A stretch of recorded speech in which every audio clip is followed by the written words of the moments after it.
Welcome to Storm North Gujarat, my dear friends. And today we'll discuss a very interesting topic, and that is describe a decision made by others or someone that you disagreed with. यहाँ पे हमें एक ऐसे decision के बारे में बात करना है जो किसी ने लिया है और उससे हमने डिसएग्री किया है. So first we will discuss introduction. Taking decisions is very important and people may agree or disagree with your decision.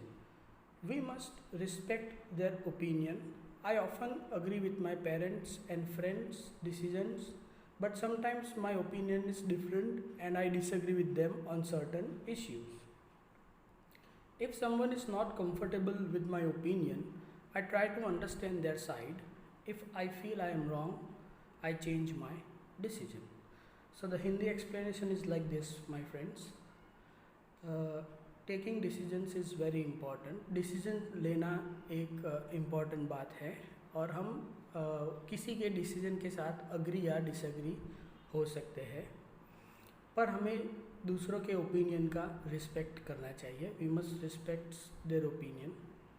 I often agree with my parents and friends. मैं काफ़ी बार मेरे दोस्तों और मेरे पेरेंट्स के साथ अग्री करता हूँ, उनके डिसीजंस पे अग्री करता हूँ. कई बार ऐसा होता है कि मेरा ओपिनियन उनसे डिफरेंट होता है और मैं उनसे डिसएग्री भी करता हूँ.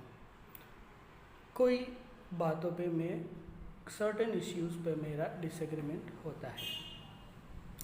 If someone is not comfortable with my opinion, अगर कोई मेरे ओपिनियन से कंफर्टेबल नहीं है तो मैं हमेशा उनकी साइड भी देखना पसंद करता हूँ, उनको समझने की कोशिश करता हूँ. ऐसा नहीं होता कि हर बार मेरा डिसीजन ही सही होए, कभी उनका डिसीजन सही होता है तो मैं अपना डिसीजन भी चेंज करता हूँ. तो यही है पूरा डिसीजन मेकिंग. हम बहुत सारी बार अग्री करते हैं लोगों से और वो अच्छी बात है. अगर उसका ओपिनियन सही है तो हम अग्री करेंगे, पर कभी हमें भी कुछ सही लगता है तो हम डिसएग्री कर सकते हैं. और हमें ऐसा कभी नहीं रखना चाहिए कि हम ही सही है. कभी लैक ऑफ नॉलेज की वजह से कभी हम भी रॉन्ग डिसीजन ले सकते हैं. तो let us start our main answer, and our main answer is here I am going to talk about a time I disagreed with my parents decision about buying a house.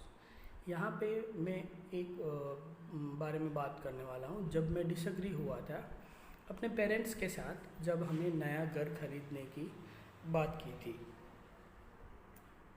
What the decision was, तो वो decision क्या था. The first question of this cue card is what the decision was. वो क्या डिसीजन था. My parents are very quick in decision making and their decisions are good. मेरे parents हैं जो माँ बाप, वो डिसीजन मेकिंग में बहुत क्विक है और उनके डिसीजंस हमेशा सही ही होते हैं. My father never wastage time in discussing with others. मेरे पापा जो हैं वो हमेशा डिसीजन में एक्यूरेट होते हैं, वो टाइम वेस्ट करते नहीं हैं किसी से डिस्कशन करने में. One day my father decided to sell our heritage house and buy a new one. एक बार ऐसा हुआ कि मेरे पिताजी ने हमारा हेरिटेज हाउस है जो पुरखों ने दिया हुआ है उसे बेचने का सोचा और एक नया घर लेने के बारे में उन्होंने प्लान किया. And my mother also agreed with him. और इस बात पे मेरी माँ ने भी उनसे अग्री किया. तो ये था डिसीजन. अब हाउ इट वॉज मेड, ये डिसीजन कैसे लिया गया था. This decision was made very quickly without giving a second thought and proper analysis. ये जो डिसीजन था वो बहुत ही क्विकली लिया गया था और दूसरी बार सोचे बिना, मीन्स प्रॉपर एनालिसिस किए बिना इस डिसीजन को लिया गया था. माई both parents wanted to buy a new property, so they decided to sell our heritage house. मेरे दोनों पेरेंट्स ने सोचा था कि एक नई प्रॉपर्टी खरीदनी चाहिए, तो उस प्रॉपर्टी को खरीदने के लिए उन्होंने हमारे हेरिटेज हाउस, हेरिटेज मीन्स जो हमारे पुरखों ने दिया हुआ है वो से हम हेरिटेज कहते हैं, वो हाउस बेचने के बारे which we inherited from our forefathers. जो हाउस हमारे पुरखों ने बनाया था, बाप दादा ने बनाया था, वो घर बेचने की बात यहाँ पे हुई थी. And the third question is what you disagree with. किस बारे में आपने डिसएग्री किया यहाँ पे. So what you disagree with is I have very emotional bonding with my house and my entire childhood memories are attached with this house, with the house and the locality. Basically मेरा यहाँ पे बहुत ही emotional bonding है मेरे घर के साथ और मेरा पूरा बचपन यहाँ पे बीता है. तो बहुत सारी मेमोरीज भी है ये इलाके के साथ और ये घर के साथ. I can not think of living my house. मैं अपने सोच भी नहीं सकता कि मैं मेरे घर और मेरे दोस्तों को छोड़ सकता हूँ. And my heritage house is more than awesome. और मेरा जो हेरिटेज हाउस है वो बहुत ही खूबसूरत है. I suggested that my father to renovate it with modern amenities. मैंने उनको सजेशन दिया कि बेचो मत, इसे आप रिनोवेट करो मॉडर्न एम्यूनिटीज़ के साथ. So they can feel the change in the house, ताकि उनको भी लगे कि कुछ चेंज हुआ है. I also suggested some changes that they can make and use the space properly.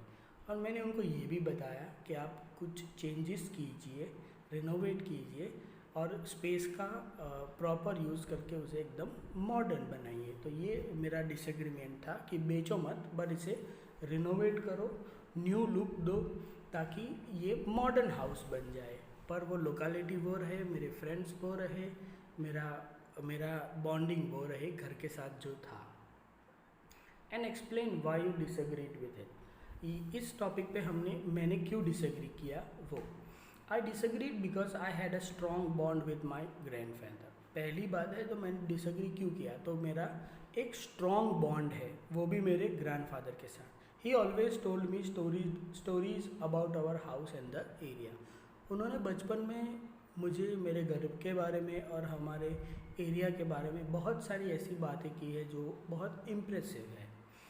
It was the same place he spent his childhood, so he took good care of it. और ये घर वही घर है जहाँ पे मेरे दादाजी ने भी अपना बचपन बिताया था. तो ये बहुत ही स्ट्रॉन्ग इमोशनल बॉन्ड है घर के साथ, मेरे पापा का, मेरे दादाजी का और मेरा भी. He also took assurance from me that I would never cell this house and always preserve it. मेरा मेन रीज़न था इस घर को ना बेचने का, वो ये था कि मैंने क्यों डिसएग्री किया. तो ही टुक अश्योरेंस फ्रॉम मी. उन्होंने मुझे बचपन में ही कहा था कि कभी इस घर को बेचना मत, उसे प्रिजर्व करना, उसका अच्छा सा ख्याल रखना, मेंटेनेंस करना. तो ये था पूरा टॉपिक जहाँ पे मैंने डिसएग्री किया था घर बेचने की बात पे, और मैं सही था, इसलिए मैंने मेरा सजेशन भी दिया और मेरा रीज़न भी दिया. Now let us move towards the follow up questions. The first follow up question is what skills are necessary when making decisions. क्या स्किल्स ज़रूरी है एक डिसीजन लेने के लिए. Basically we can not say that and there is any perfect skill that is needed for taking a decision, but we can say something.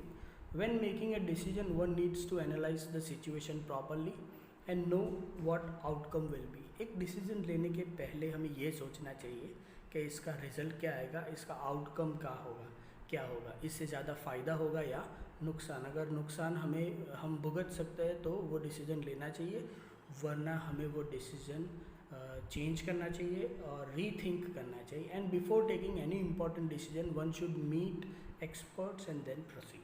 अगर कोई important decision है जो हम ले रहे हैं तो उसे लेने के पहले हमें एक्सपर्ट से मिलना चाहिए जो उस बारे में अच्छी तरह से जानते हैं और उनका ओपिनियन भी लेना चाहिए. How can people improve their decision making skills. कि लोग अपने डिसीजन मेकिंग स्किल्स को कैसे इम्प्रूव कर सकते हैं. तो people can improve their decision making skills by taking more and more decisions. ज़्यादा से ज़्यादा डिसीजंस ले और अपने डिसीजन मेकिंग स्किल्स को इम्प्रूव करें. With time and practice people can improve. समय जाते ही हम इम्प्रूव करने लगते हैं कि एक डिसीजन से हमें सीख मिलती है कि दूसरी बार हमें ये करना चाहिए और ये नहीं करना चाहिए.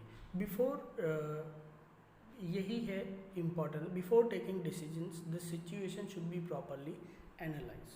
कोई भी सिचुएशन को प्रॉपरली एनालिसिस करना चाहिए कि आउटकम क्या होगा, and pros and cons should be checked.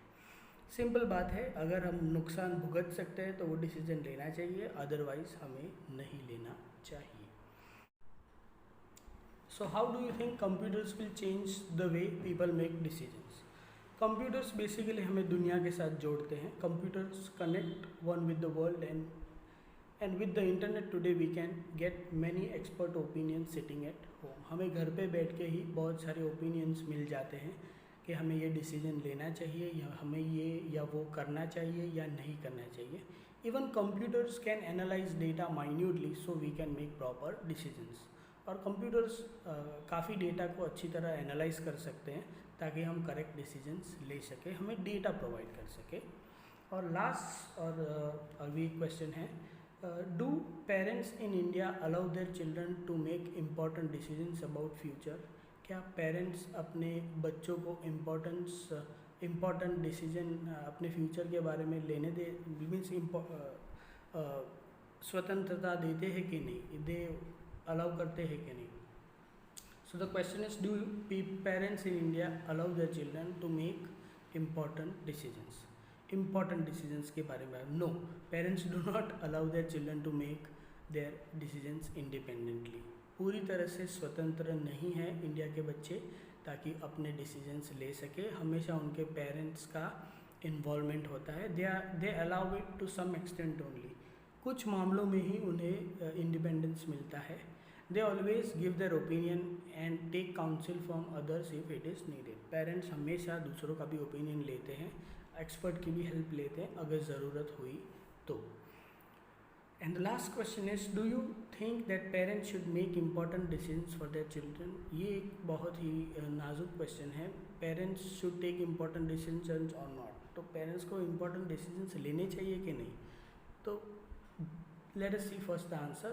At small age it's fine. Children are not able to make a difference between right and wrong, so parents make decisions, it is always in their favor. जब तक बचपन की बात है, छोटी as की बात है, तो ये एब्सोल्युटली फाइन है. बच्चे को पता नहीं होता, चिल्ड्रंस को पता नहीं होता क्या सही है और क्या गलत है, तो वो इस बारे में अच्छी तरह से एनालाइज नहीं कर पाते. But later on parents should teach children to take their own decisions. पर समय जाते ही पेरेंट्स को ये बात अपने बच्चों को सिखानी चाहिए कि कैसे डिसीजंस लिए जाते हैं. तो ये था पूरा आज का टॉपिक. अगर आपको अच्छा लगा हो तो please like, share and subscribe. And friends, do not forget to follow the channel, like it, subscribe it, and share this with your friends so they can also learn.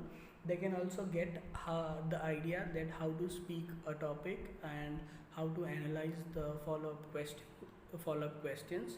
If you feel any difficulties, you can feel free to comment, and do not forget to share and subscribe. Thank you very much guys, my friends.